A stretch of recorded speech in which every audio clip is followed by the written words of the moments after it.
The only thing is like WICC, Melissa in the morning. Everything else is just not important. It's fine. This is all important because it's really fine. You, my friend, have an impressive resume over here. So my guest today is Melissa Sheketoff, host and executive producer of Melissa in the Morning, which can be found on WICC 600 AM and 95.9 FM. In 2020, she became the youngest and first female morning show host in the station's nearly 100-year history. And in her very first year of eligibility, her show was recognized by the Connecticut Broadcast Associations as Best Radio Talk Show. She's earned honors from the Connecticut and New York Press Clubs and a nomination for a New York Emmy. Please welcome my guest, Melissa Sheketoff. Thank you. Wow. Like you're better at my resume than I am. So it's impressive. Thank you. I appreciate it. I love it. Listen, this is podcast number 11 and double hockey sticks. Yes. Double hockey sticks. That's amazing. In my opinion, this conversation is long overdue. Oh, I agree. I agree. One of the best, I feel like, connections locally I made in this job was meeting you. So I'm very excited. Oh, you're the best. It's I love it.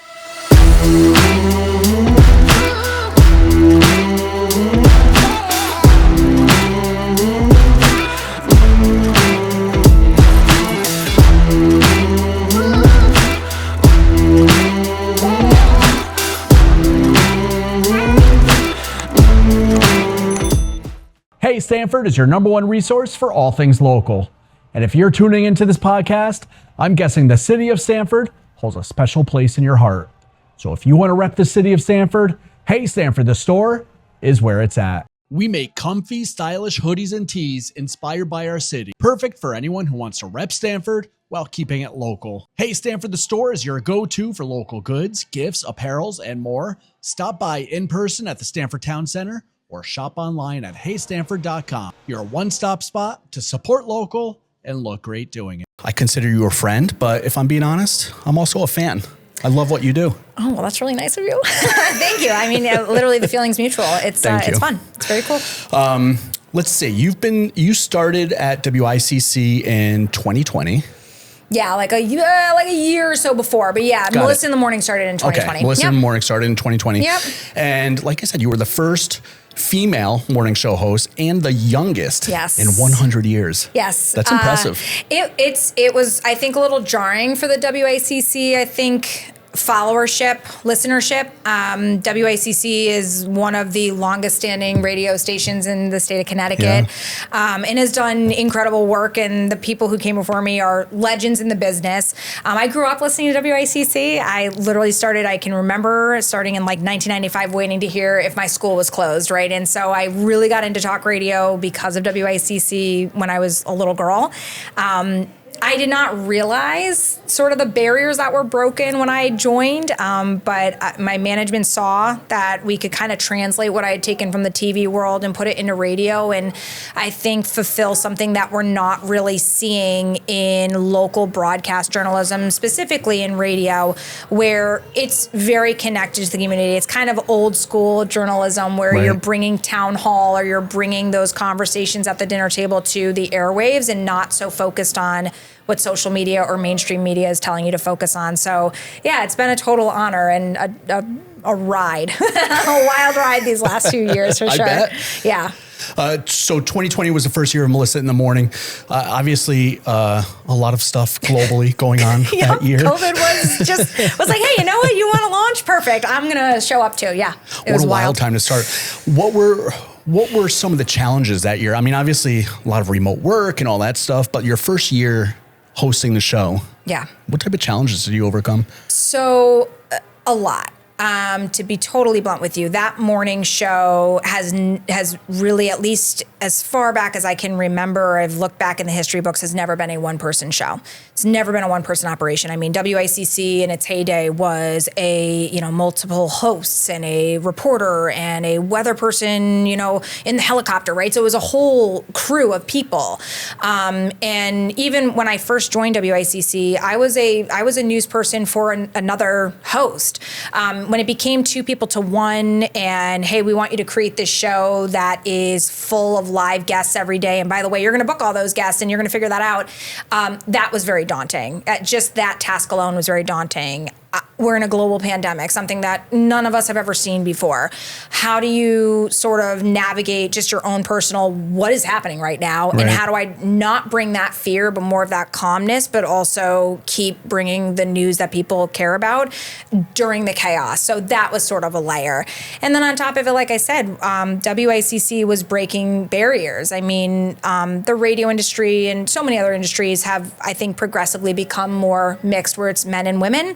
WICC, and I think a lot of radio in general, has always been male dominant. That's just how it was, and there's really no issue to it. But I think bringing me in that realm and also being very young, there was a lot of skepticism. Like, who is this girl? Is she qualified? You know, I don't know if I love the tone of her voice, things like that. So there were so many different fronts that I was kind of handling all at once. But I honestly had a really great team, like in the back room, kind of supporting me. My management, connoisseurs, awesome. The other stations rallied together because our company actually is in charge of WICC 108, starting at 9.9, WPLR. So I had like those guys all rallying behind me as well and kind of helping me when the breakdowns were happening off air. So that was really neat. And I have a very amazing family, a very strong faith. And so that kind of helped me through, I'd say 2022, about 2022, where I really had to get my footing and get grounded in this show. Right. You mentioned a helicopter. Have they given you those keys to the helicopter yet? I don't know where the helicopter is. They haven't parked it in the parking lot in the 7 years I've been at Connoisseur, but I'm waiting. Like, When I don't you know where get the that, helipad we're going is. for a ride. Yeah. Fine, great. I don't know who's driving it, but yes, for sure, I'm down. If you can find it, you let me know, and if I can find it, I'll let you know. Perfect, great. You actually interned at WICC. I did. Did you ever think it would come full circle like that? No, I think that's one of my favorite parts of this job is the fact that I literally I'm not even joking, PJ, I will literally go into work every single day and I have to have this moment of realization. I always claim it's when I can disinfect my studio, which I do every day because I'm type A and I have to have things a certain way. And I never know what's going on. But in that time where I'm cleaning, I always shut my door every morning. I clean all the microphones, I clean the board, I clean everything. And it's just this time where it's quiet. I shut the radio off, I shut the TV off, and I just reflect on, holy moly, like it's another day of me being at this station that I grew up listening to.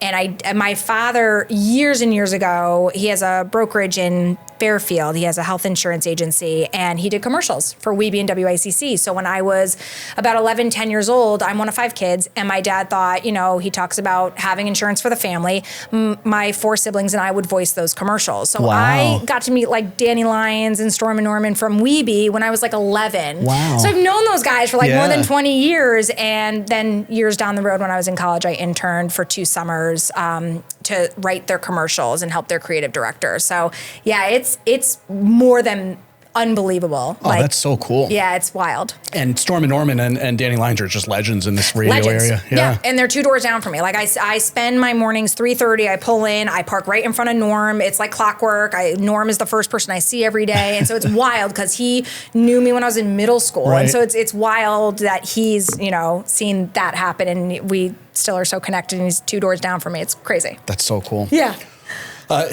Taking a step back, what sparked your interest in journalism?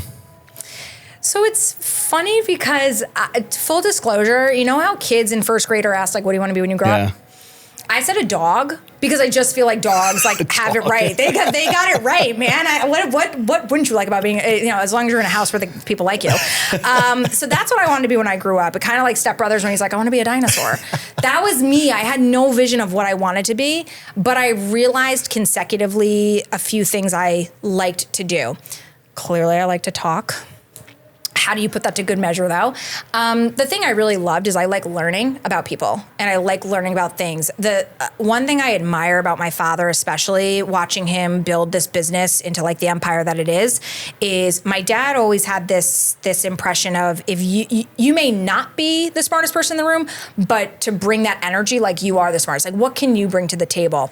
And that always fascinated me since I was a kid. Like, how do you become that? And it's not being cocky, and it's not actually knowing everything, but it's knowing a lot of like little things about everything kind of. I don't know if that analogy is correct, but I always was fascinated with that since I was a kid. And so That's great advice. I love that. Right? Yeah. So I love learning about people. I love knowing a little bit about a lot of things. And I like to talk. And then the other part, honestly, is kind of going back to my faith. I always have looked to kind of figure out, like, why was I put on this earth? Like, what does God want me to do? And part of what I feel like was asked of me is to kind of give voice to the voiceless. When I was, my younger brother's autistic. And so when we were in school together, I almost got kicked out of elementary school 3 times. Wow. Because I would like beat up people who were mean to my brother. Like, I mean, as early as 2nd grade. So full disclosure, like I was totally a punk, but it was all to defend my brother. And so I felt like I needed to do something like give voice to the voiceless. And so as I got older, I realized when I went to college, I have to do something in mass communications. I just don't know what that is. And I ended up in TV for 10 years, which was fine. It gave me a lot of my reporter skills and things like that. But I feel like I finally found what I was supposed to do, but I didn't know this was it. Right. I really didn't. This was not something I wanted to do since I was a kid. I looked at the things that make me happy and how do I wake up every morning and not dread going to work. And I think that's radio. Key. Yeah. Yeah. Yeah. That's the honest truth. I think that's how I landed where I am today. And I do get to fulfill those things, talking to people, connecting, learning, growing as a person myself, but also giving voice to the voiceless. Right. It's awesome. Who are your radio kind of inspirations? Delilah. Was she? Delilah, oh my gosh, I thought her poise and her presence on air. She used to be the syndicated night host for WICC 108. Yeah. And when you used to have boom boxes, I would fall asleep to Delilah every single night. She was my first introduction to radio when I was like 7, 8 years old. Yep. And honestly, he's gonna tell me I'm lying, but Storm and Norman. Right. Storm and Norman and Danny Lyons have literally been on the air for decades, my entire childhood. And I love their voices and I love how they are never working. They truly make FM radio feel like they're talking to me and that no one else exists. They're phenomenal at their jobs. Yeah, those were probably my earliest. And it's just neat because now I'm here. Casey Kasem, God rest his soul, loved him. But yeah, Delilah. Oh my gosh, Delilah. Yeah, she's the best. She was the best. Yeah. You worked at News 12, a station in Vermont. Yep. How do you compare the differences, or what do you bring from TV to radio from a news perspective? So I think a few things. First of all, just a general interest in what people want, not what I want. So, from the TV world, News 12 is like some gold standard local journalism. I mean, they know what they're doing. And it was such a blessing, honestly, for 2 years to be able to work there because, I mean, a lot of the people I actually learned most from were the photographers. I mean, these are the people who are not interviewing per se, but they're standing behind a camera and able to take everything in and learn and not feel the pressure of what is my story going to look like. And so I had a lot of deep conversations with the photographers, and I found I was connecting with them the most because they talked about, what is the community looking for, not what is the journalist looking for. And that was something that was so helpful. I mean, when I worked up in Vermont at the CBS affiliate there, I think the importance of, what makes a story and what really matters, but also ignoring kind of the noise of what either advertisers want you to do or what the national story is, like stick to what the facts are and not putting an opinion spin on it or, just having all sides of a story. Those basic concepts, I don't think I could learn in a classroom. I really needed it in a television news sense, but also talking to people in the industry was, I think, super vital in how I got to today, for sure. I had dreams of working in radio. That was a goal of mine. You have been so good. Well, you're podcasting, so you're kind of doing it, right? You're doing that type of it. I interned at a radio station in New York, and I remember the host telling me, like, this is where you're going to get the hands-on training.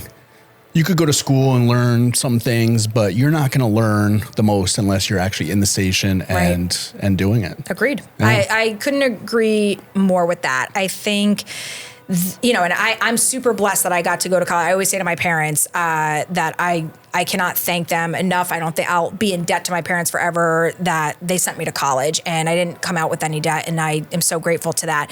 But I always say the best things that came out of college was I found the love of my life. Amazing. I found my husband. There you go. I went abroad, which was incredible, and I had incredible internship opportunities. Like those were my big takeaways. Right. I mean, that's where I got my first television job. I was working as a producer and a guest booker. And it's so funny when you talk about like, what did you take away? It's those little things that you didn't realize would be so instrumental in the show today. But that was my first job out of college. I was a guest booker for a 5:30 a guest heavy show in Vermont. That was my first job, and then producing. So getting to see what it looked like to stack a show, and that was my first job, which interestingly enough, if I couldn't do that, Melissa in the Morning would never happen. Right. It would just never happen. Right. Absolutely not. Because now you're lining up guests one after another for the morning show too. Oh, and yeah. like all those learning moments. Speaking of morning radio is such a unique format. What's something people don't realize about hosting a morning news show? That people care about the traffic and the weather more than anything. If I am late to traffic and weather, it doesn't even matter if I have the governor on. You got to get there. I'm not even joking. That is half true. I think that it's so in real time. So it's funny because like with podcasting, this conversation you and I are having, unless something unexpected happens, this will still be a great conversation in a year. This is still things that I felt 5 years ago. There's still time for me to screw it up, by the way. There's still all of us, right? We're all in this together. But with radio, I think the format and the way that radio is today, there is still this in real time, feeling of it's. I think that's one of the biggest challenges, especially because we're balancing the fact that people are getting their news sometimes from podcasts or from social media we have this incredible kind of turnaround time where from 5 to 10, people are tuning in for that, but that can't happen the same tomorrow. That's got to look completely differently. So I think there's a uniqueness to a morning show format, but it's very in real time and it really can't be dated or evergreen. It really needs to be what matters at 6:10 this morning, and that can't be even continued the next morning. It's got to move around to a different spot. You've got to hit. So that's a challenge. And I think also knowing that people who heard something a month ago may have missed the follow-up a month later. And so knowing that you can't assume that it like lives forever like a podcast would, right, or social media. Like you gotta kind of, I don't want to say handhold, but know that the audience is constantly changing and the show has to constantly change. Yeah, so it's challenging. I bet. You nailed this. You said this a couple minutes ago. But one thing that I love about you and your show is that you seem to know a little bit about like everything, really. When I listen to your show, I'm like, how does she know all of this? What's preparation like for you? My acting classes are paying off. I got to be honest with you, PJ. I'm a nerd about news, like local news, though, to be very specific. And it's funny because I was talking to my morning reporter, John, about this. I know what I know. And my wheelhouse is exactly that. You give me local Connecticut news. Like I was born and raised here. Right. I love this state. I'm not saying the state is perfect. I'm not saying that I agree with everything that goes on, but I love this state. And I love that my parents raised us here. I love the schools that I went to. I love that I'm raising my kid here. I love this state. And I love the people, and I love learning about what's happening in different communities. And I honestly love knowing that I have a platform that could make a difference. And so I'm fascinated by it. And but if you were to ask me like what's going on in Washington DC, don't, because I can't. I would not sound like the same person. I just know what I know, and that's local news in Connecticut and what's happening, in like a legislative session. Like I know that stuff because I care about it. Like I'm reading the bills. I'm not reading an article about it. I'm reading it so I can then speak to it. If I'm not interested in it, I don't sound that smart. Just to be totally honest with you, fair. that's the reality of it. It's because I'm interested. So I'm really engaged in it. So I could then talk about it. And what's great also is that you're a destination for senators and, politicians that are coming on to talk about what they're doing. I think that it's great to have, well, as the station says, the voice of Connecticut, right? Like people are coming to the station and to you to share their story. It's important. I feel really strongly that I know that we're supposed to have two different parts, right? So your professional side and your personal side. I actually feel like to some degree, especially in the role that I have, that the two are very coincided. So when I say that I don't have a political view, I don't. I've never registered for a party. I never will. I have voted both sides of the aisle because I feel like I go with logic. I feel like what makes sense for me, my family, our community, and that's how I vote. And that's what I bring to my show. I want to hear both sides. I don't feel satisfied. If someone's trying to manipulate me on my show, I'm shutting you off. I want to treat people the way that I want to be treated. And that's something personal, but I think professionally that matters so much. Right. So if my listeners want to know, what is this actually going to mean for me? I'm not going to give a platform to just have somebody push their ideology or what they think is going to best suit them.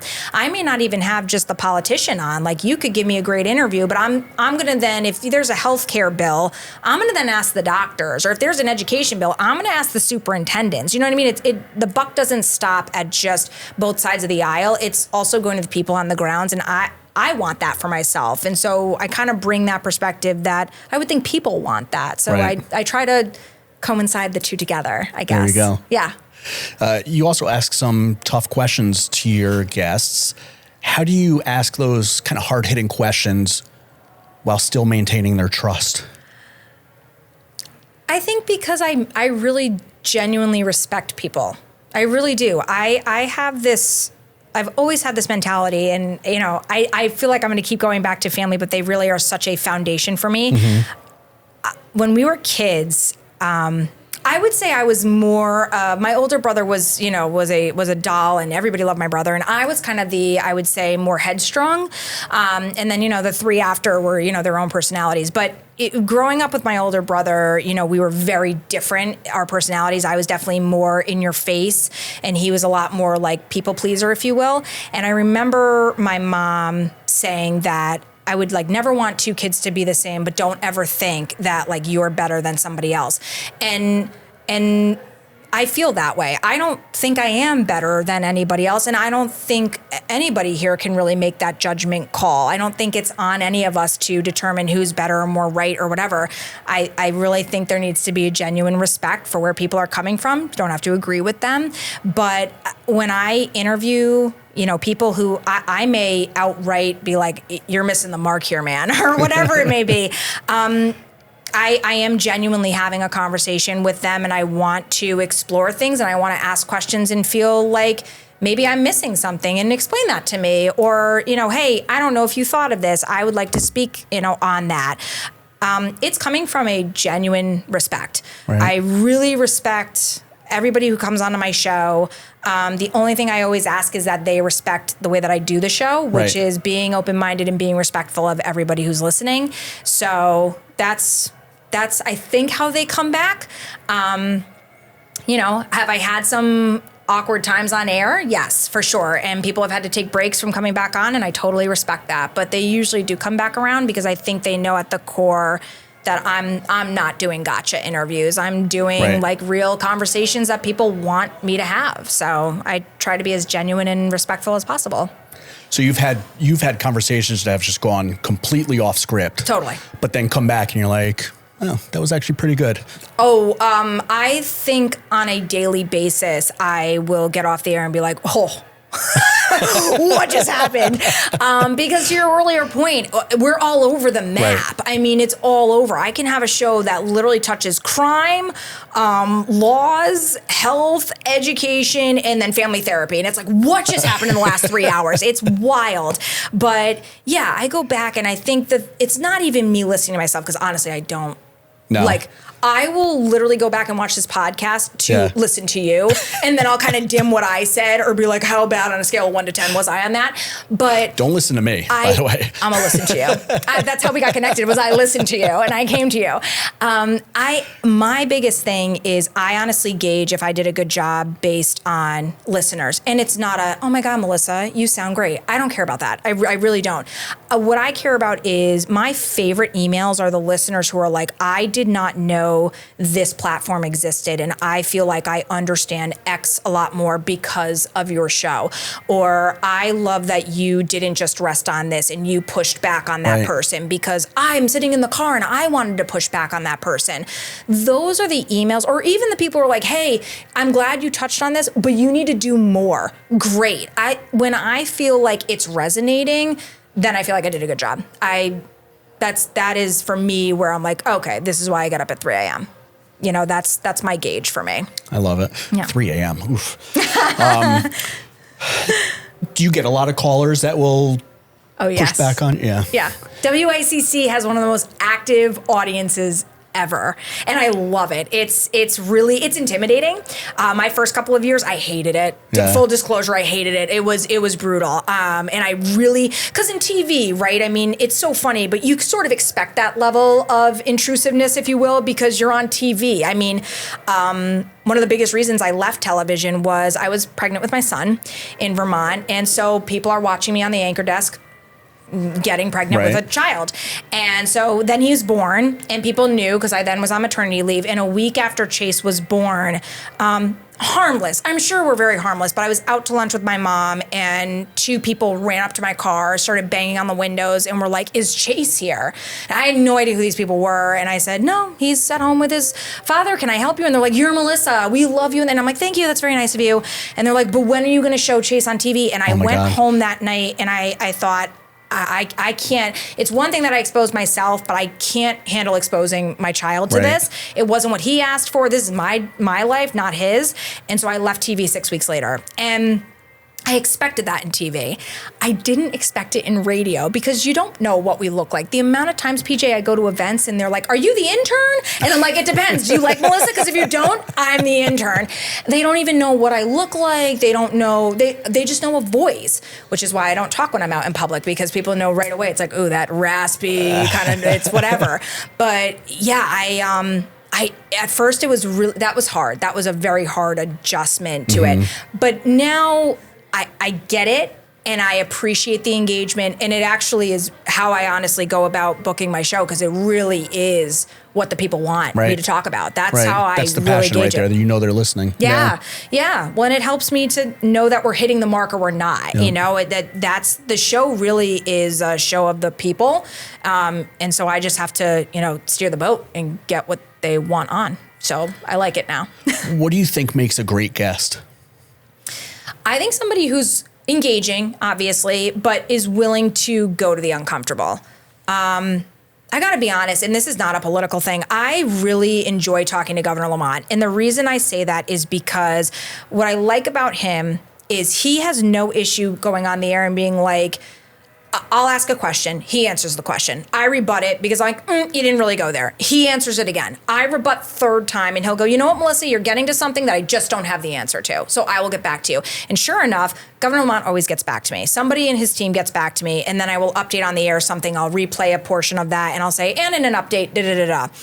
I so appreciate that kind of engagement because I don't have all the answers. I think there are things are so complex that I appreciate that kind of dialogue. And I think people at home do too, because God, we live in a world where AI is now making up press conferences where you don't know if the athlete and the coach really said that or not, right? So I think when you have that real raw dialogue, that to me, those are my favorite interviews. They really are. Or when I'm challenged in an interview, like I'll have in my mind kind of an idea of what I want to talk about, but then something takes a turn. It just happened this morning with Senator Perillo on the show. He said something and he was fine with what he said, but I pushed back on him because I'm like, well, actually, this actually happened in a state law 2 years ago. And he all of a sudden was like, well, wait a minute, we didn't talk about going this direction, but he maneuvered and he pivoted and it was a great interview. But I think going to an unknown and a vulnerable place with guests, myself and them, is are my favorite interviews. Right. Yeah. Have you ever had one of those like Oprah moments where like a guest starts crying or? Oh, for sure. Yeah, those, and I have to say, I'm getting better at those. I'm a Cancer. I was born in July. My husband's born in July, and I'm July 22nd. Oh, 13th. No way. So my husband's the 14th. I'll never forget you. And Chase is the 17th. Amazing. We were all born within 8 days of each other. And so it's like one card for my family. It's great. It makes it so easy. But we're all Cancers. So we're very emotional people, but we have very hard skins. Like all three of us are like that. You will never know if something bothers me or not. I will, and I'm very glass half full kind of a girl anyways, but I am that person who you could scream and yell at me in the face, and in that moment I am stoic. The second I get in the car, I'm a disaster. Right. So when people cry on air, I thankfully know how to kind of have the stoic part of it. I can handle that, but I take it home with me. I mean, my poor husband has heard me cry over people and stories that I've told him so many times. So yeah, it's happened. Yeah. And in those moments, it's like, oh, it happened, but I go home and I carry that. Mm-hmm. Oh, I do. Right. I never really clock out, but yeah, you don't see it though. So let's see. You've been doing this since, well, we'll call it 2020 when Melissa in the Morning started. Yeah. Tell me a moment where you just sat there and you're like, this is why I love this job. I think when you know something bigger than yourself happened because of your platform. It's so funny because in TV, I would go and I would do these talks at like either my alma mater or at schools, like career days, things like that. And the number one question you always get from kids is, who's your favorite celebrity you interviewed? And I always say, I didn't really interview celebrities. It's not really the thing I do. But in radio, I love when people ask what kind of that moment was, or like what your favorite impact.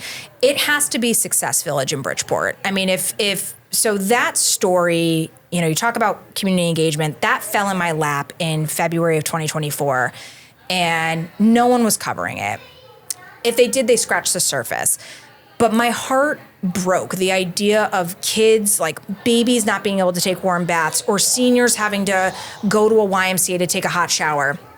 It just didn't sit well with me. And I didn't stop beating that story, which was so odd, PJ, because honestly, I'm the kind of person that's like, oh, if everyone's kind of covering it, I'll do my part. I'll give it another platform, but I'm not going to stay on it. I think it was the fact that it just felt like there were 2,000 plus people who felt like no one saw them. Right. And I'm thinking to myself, how is no one seeing this? And so that was probably one of the most telling moments in my entire career. The fact that we're now in 2026, they have somebody overlooking it, they have hot water, and they have heat now, and they got rid of bad management, bad leadership. Like, things are changing. It's still not done, but to know that still a year and a half later, people are like, Melissa did the Success Village thing. Like, that was her. And it's not a yay, like points for me. It's more of, that's why I did this job. Right. It doesn't matter if people recognize me or know me or whatever. It's doing the job of a journalist and actually making an impact on your community, informing the public, but also, use your platform to do good for people. That is like forever going to go down as probably one of my favorite aha moments. Like, yep, I'm where I'm supposed to be, for sure. That was a really important story, because I didn't know anything about Success Village, and then I would hear you guys talking about it, and I was like, oh. Well, and it was cool because people like you and people in Norwalk, like people in other communities who weren't in Bridgeport and Stratford, were like, oh my God, I'm invested in this story. Like, what is happening next? And that was even cool to hear that other communities were like, how can I help? What can I do? What is happening with these people? Like, that was so neat. It wasn't just even the people impacted or the surrounding that town or city.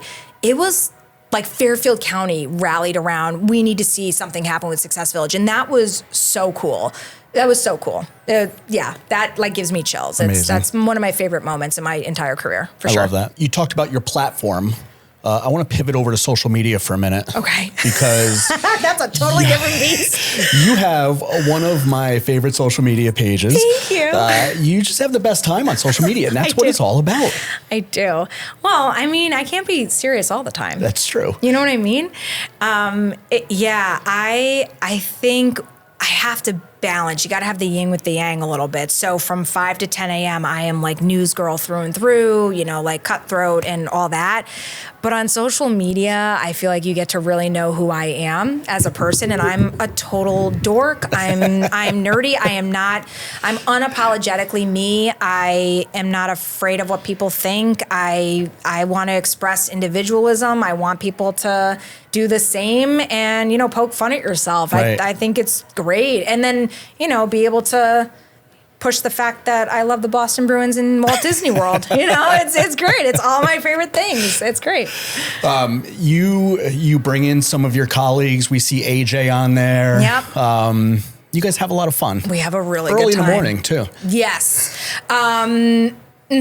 We have a really good time because we're just, I mean, what do you do, right? You form this community where it's weird, right? It's weird. Like people are sleeping. Like Right. the sun hasn't even gotten up yet. Like the sun is still sleeping.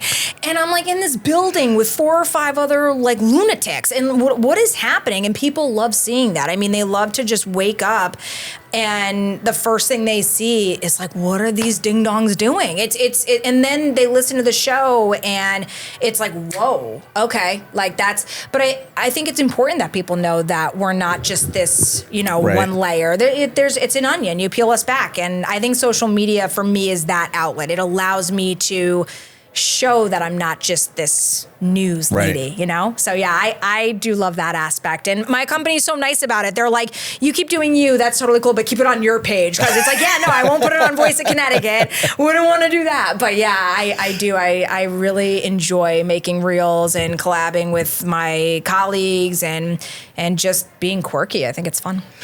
Some of my favorites were Steve Soyland also. You guys Poor brought Stevie. out the best of them. Stevie has to put up with, for people who don't know, Steve is our promotions director for Star, Weeby, and I'm sure I'm missing one. He's going to yell at me about it later. But I think it's Star and Weeby. No, I feel confident about that. But Steve has to put up with me and Dee. And Dee is our director of fun at Connoisseur Media. Is that a real poor job, man, director of fun? That's literally That's her your job. title? Ask Kristen Okeson. She'll tell you. That is Dee's real job. She is director of fun. That's why she's not here today. And she's still mad at me that I didn't bring her. But poor Steve has to deal with our antics. And I love shooting content with Dee because she's wild too. She's like beyond me. But yeah, Steve is like kind of the calm in our trio. And yeah, it's funny to watch him in reels though, because you could see how uncomfortable he is, but he embraces it and it's great. It's fun. You mentioned the Bruins. Go Bees. Now you're a Connecticut girl. How do you become a Bruins fan and a Yankees fan? I'm so glad you asked. Nobody ever asks. Okay, so I'm born and raised Stamford, which is why I'm going to buy like all the apparel in here.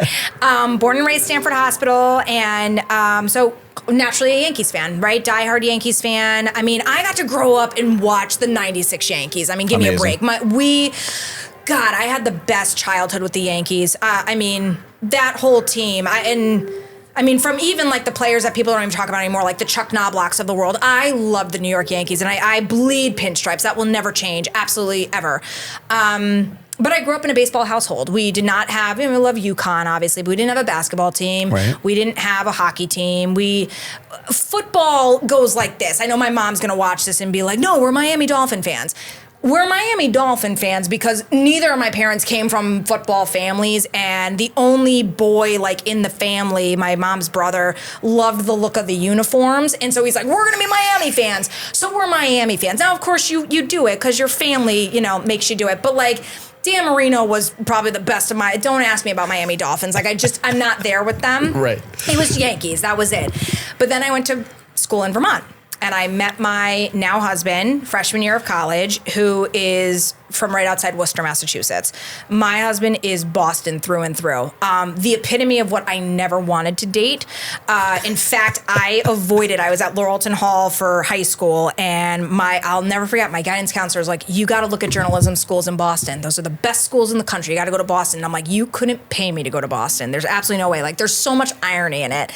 And so I didn't. I looked at Vermont. And when I went there, I met my husband the first weekend of school, and and we've never looked back. We've been together 18 years. And, you know, and of course he works it to like, hey, you got to be a Boston fan. And I'm like, you can pound sand.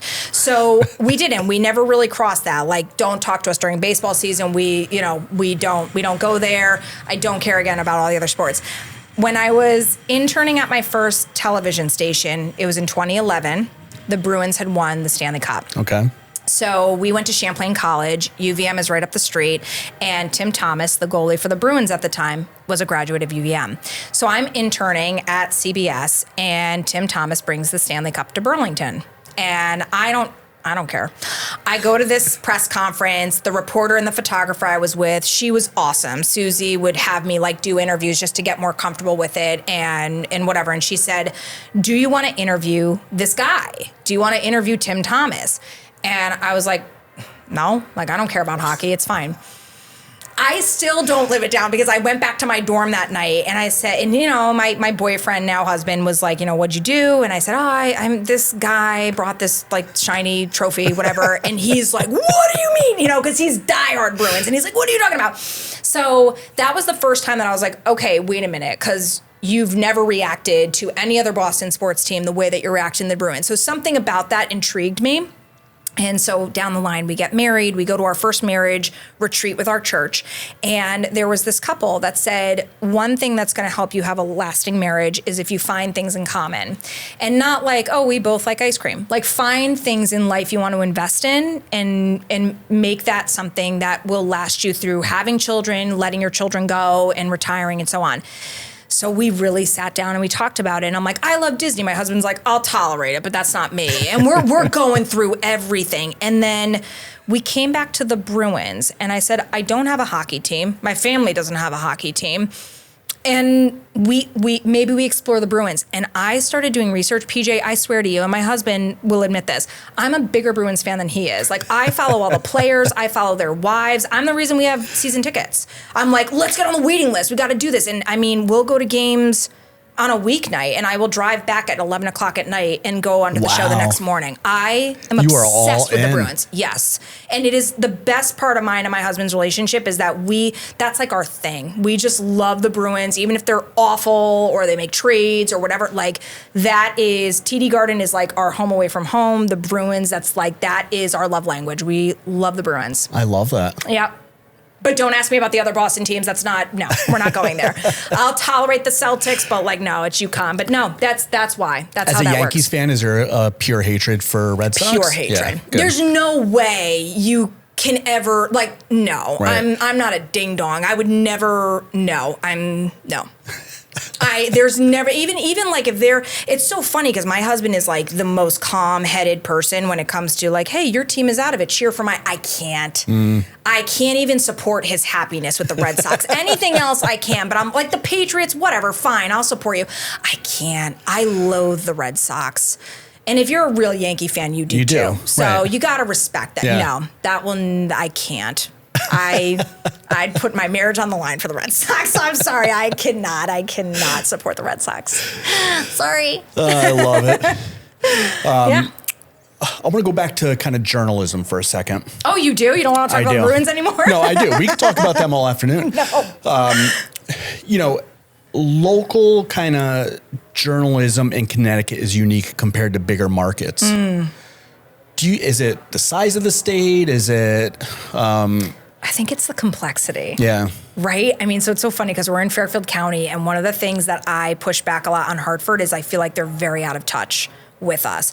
If not for mayors and first selectmen in Fairfield County going to Hartford, I truly don't always believe that they would know what's happening.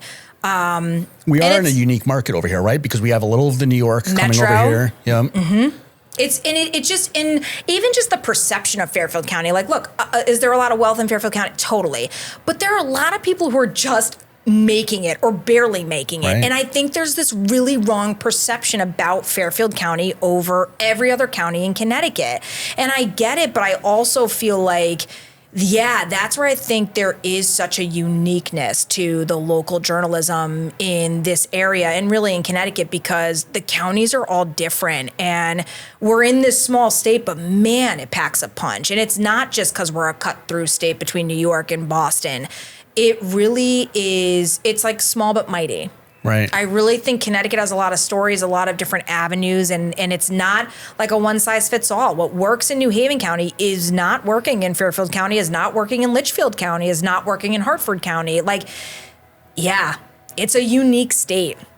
It really is. It you know, differently than New York, where you've got, I feel like, the Big Apple, and then you have New York State. Right. It really is different as soon as you cross lines. Every single one has like a different storyline, and thank God for state reps and state senators.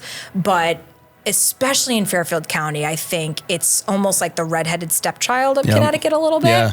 So I'm glad that especially what I've been tasked to do gets to focus on that, because I think there's a lot that could get missed, but I think local journalism covers it. So that's a good thing.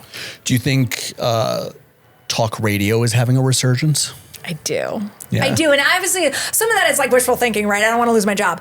But I do. And you know why? Because there is an explosion of interest in podcasting. What we're doing right now is so awesome. Right. Podcasting is such a cool thing. I think it lets you go in depth into what people want to be interested in, and they get to like do a deep dive. I mean, I think that's awesome. TV can't do it. They don't have the time span to do it unless you know, go to their online platforms or something. They have to hit those 1 to 2 minute marks per story and then move on. They got to cover a lot. What I think is amazing about talk radio, much like podcasting, is that you could do deeper forum, long discussions, and really get to the core of stories, but it's in real time. So like podcasting, like I said, this podcast is going to be good forever. This is good forever. I'm who I am forever.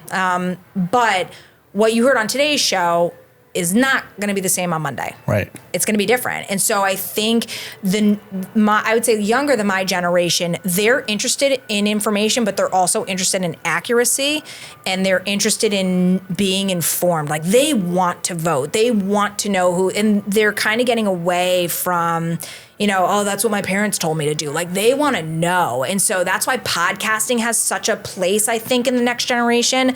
But I think talk radio, if you do it right, also has a real place because it's in real time. That makes sense.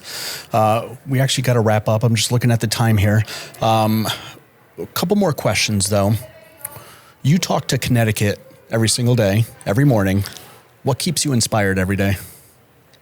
I think knowing that we all have something to bring to the table. I really do. I think that you, me, people everywhere, like when we walk out the door, whoever we pass by has a story or has something. And I think we all are more connected than maybe we realize. And that we care about a lot of the same stuff, and that actually we are more similar than maybe the national story will tell you we are. So yeah, I think what keeps me inspired is knowing that I think that's a real thing. What I gauge from people is that we're more alike than we think, even if we don't have the same letters next to our name, or we don't, you know, have the same sports fanatics or whatever it is, or some of us have kids, some of us don't. I think we're more alike than we give ourselves credit. And so it inspires me to keep pushing that through my show on a daily basis. I love that. That's great. Yeah. One more question, actually. Let's talk about just one or two things that you just love about Connecticut, because tourism is something big that we like to talk about here. Yeah. And I want to hear what you think, what you love about Connecticut. I think I love the individual uniqueness of every town and city, honestly, because Milford and Orange are two totally different places. Right. It's so funny because my house is actually half in Orange, half in Milford. And if you turn left down my street to Orange, it is a totally different vibe than if you take a right into Milford. And I love that, because people who get Connecticut, you don't have to be born and raised here, but people who get the Connecticut vibe and know that it's not just this perception that might be national or even international, that we're hoity-toity or something. Like, it's not that. If you get the Connecticut vibe here, you know that pride, and you know that people are pouring into their communities and they care about their schools, even if they didn't have children, and they care. It's really unique, and they're engaged. And I don't know. I don't know. I've been in love with Connecticut since the day I made it onto this earth. I love it. And yeah, I love it. I mean, the tourism is great. The food is great. The places are great. The people are great. But yeah, I think it's just that vibe of when you meet people who love Connecticut, like you feel it. Like they'd go to war for Connecticut. And I love that. I love that. People who are like lifers, even if it's not perfect, but they just have a pride for this state. I love that. And I run into a lot of people like that. There's a lot of pride here. Yeah. Absolutely. It's cool. Well, one thing I'm doing is manifesting a minor league sports team for Stamford. If we get Can I try out? What is you're this? in. Wait, Yeah. what is this sport? I'm not sure yet. I'd love to see baseball. I'd love to see a minor league baseball team in Stamford. Perfect. I'll take soccer. I'll take hockey. Great. Anything really. All of the things. I may look like I don't know what I look like. I am a sports girl through and through, and I'm highly competitive, and I would love the opportunity to try out. Because I'm not going to say give me a spot, because honestly, I'd rather us win than for you to do me a favor. So trying out is a good thing. Just give me the opportunity to try out. I may not make the team, You just want but the just the opportunity. opportunity I do. Amazing. Because at the end of the day, Connecticut pride, I want to win. And if I'm not going to help you win, then don't put me on your team. But give me a shot. I love that honesty. Oh, That's it's great. true. Winning. Come on now. I want the best. So Melissa, thank you so much for joining the podcast. thank you. I love This is an chatting with honor. you. Oh my gosh. I know. Same. Right back at Where you. can people find you? Voiceofct.com, of course, is where you can find all my show podcasts, and you can listen to the show live Monday through Friday, 5 to 10 a.m. And my Instagram is The Right News with a W. So The Right News on Instagram. I don't really use any other platforms. I solely am on the Insta. So yeah, that's where you can find me.